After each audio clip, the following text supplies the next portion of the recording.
হয়। বিশ্বনবী বলতেন, নাহাইতুকুমান জিয়ারাতিল কবুর, আমি তোমাদেরকে কবর জিয়ারত করতে আগে নিষেধ করতাম, কিন্তু এখন নিষেধাজ্ঞা প্রত্যাহার করে নিলাম। এখন সব সময় তোমরা কবরের সামনে যাবা আর জিয়ারত করবা। কবরস্থানে জানতো বড়ুয়া কৃষ্ণপুরের এই গ্রামের কবরস্থান আছে কোন দিকে? পূর্ব দিকে আছে, গোখরার জলের ওদিকে। যান আপনারা, একটু যাবেন, একটু গেলে আখিরাতের কথাটা স্মরণ হবে।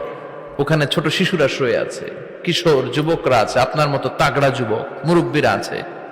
এরা এই এলাকায় থাকতো, এরা আকাশ থেকে নেমে আসে না, এই এলাকার সন্তান আজ নাই। একটা সার্টেন পিরিয়ড শেষে আপনিও থাকবেন না। This is the nature of life, this is the circle of life. ছোট্ট শিশু হয়ে এসেছিলেন, শৈশব, কৈশোর, যৌবন, প্রৌঢ়ত্ব। আগে ছিলেন সিঙ্গেল, বিয়ে করে হয়ে গেলেন ডবল।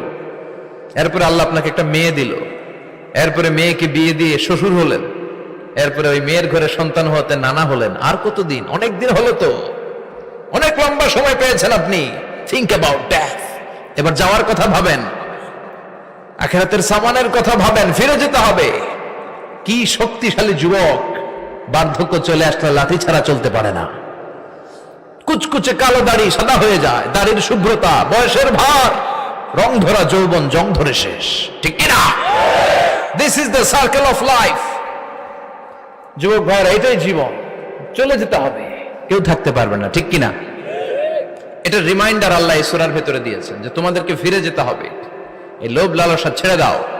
রব্বুল আলামিন বলেন, আলহাকুমুত তাকাসুর হাত্তা যুরতুমুল মাকাবির। ও গোলাম, দুনিয়ার সম্পদ, লোভ লালসা তোদেরকে পাগল বানিয়ে দিয়েছে।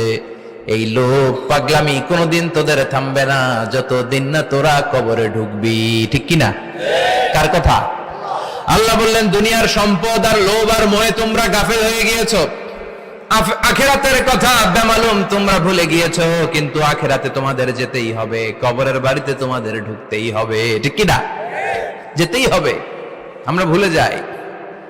আলহাকুমুত তাকাসুর, অতিরিক্ত পাওয়ার লোভ, বেশি বেশি খাওয়ার লোভ, বেশি বেশি জমানোর লোভ মানুষকে গাফেল বানিয়ে দিয়েছে। এটা মানুষের স্বভাব।